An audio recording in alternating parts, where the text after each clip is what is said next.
ഈ മനസ്സ് അറിയുന്നത്.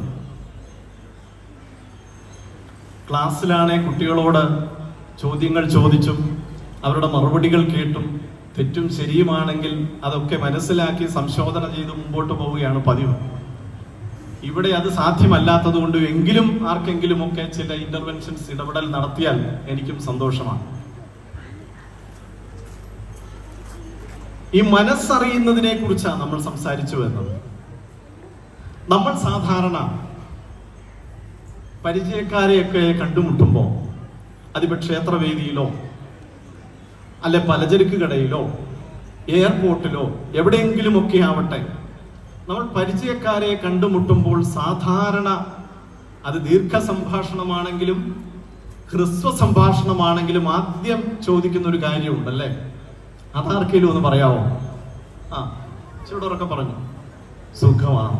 പല ചുണ്ടുകളും ഒന്ന് അനങ്ങി. എനിക്ക് സന്തോഷമായി. സുഖമാണോ എന്ന് നമ്മൾ ചോദിക്കും അല്ലേ? അത് അവരുടെ സുഖം അറിയാനുള്ള നമ്മുടെ തീവ്രമായ ആഗ്രഹം കൊണ്ടാണോ, അതോ അവര് ഒത്തിരി സുഖത്തിൽ പെട്ടുപോയിരിക്കുകയാണോ, എന്തുകൊണ്ടാണെന്നറിയില്ല.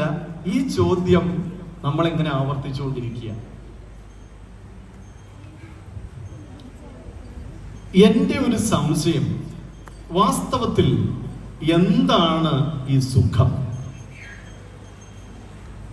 സുഖത്തിന്റെ നിർവചനങ്ങളും അതിന്റെ ബഹുമുഖമായ അർത്ഥതലങ്ങളുമൊക്കെ പലപ്പോഴും നമ്മൾ കേട്ടിട്ടുണ്ട്. അതുകൊണ്ട് നിങ്ങളോട് പറയാൻ ഞാൻ ഇനി ആവശ്യപ്പെടുന്നില്ല. ഞാനും ഈ വേദിയിൽ അത് വിസ്തരിക്കേണ്ട ആവശ്യമില്ല എന്നെനിക്കറിയാം.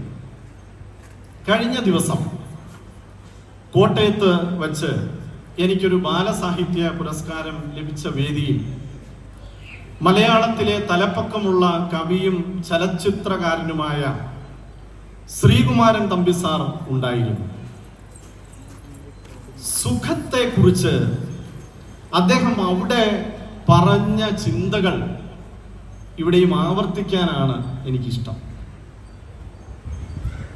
സുഷ്ടുഖമാണ് സുഖം. എന്താണ് ഈ ഖം? മുതിർന്ന അധ്യാപകരായിട്ടുള്ള വിരമിച്ചവരൊക്കെ ഇവിടെ ഉണ്ടാവാം. എന്താണ് ഈ ഖം? പറയോ? കേൾക്കുന്നില്ല. ആകാശം എന്നാണ് ഖമ്മിനർത്ഥം. അപ്പൊ സുഷ്ടു എന്താണെന്ന് നിങ്ങൾക്ക് അറിയാമായിരിക്കും അല്ലേ? ശോഭനമായത്, നല്ലത് എന്നൊക്കെയാണ് അർത്ഥം. അങ്ങനെ ചിന്തിക്കുമ്പോൾ നല്ല ആകാശമാണ് സുഖം. ഒരു ചെറിയ പൊരുത്തക്കേട് നമുക്കവിടെ തോന്നുന്നുണ്ട് അല്ലേ? ഈ ആകാശവും സുഖവും തമ്മിൽ എങ്ങനെയാണ് ബന്ധം?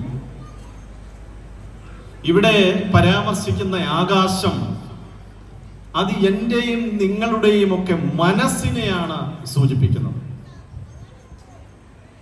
നമ്മുടെ എല്ലാം മനസ്സുകളാണ് ആകാശം.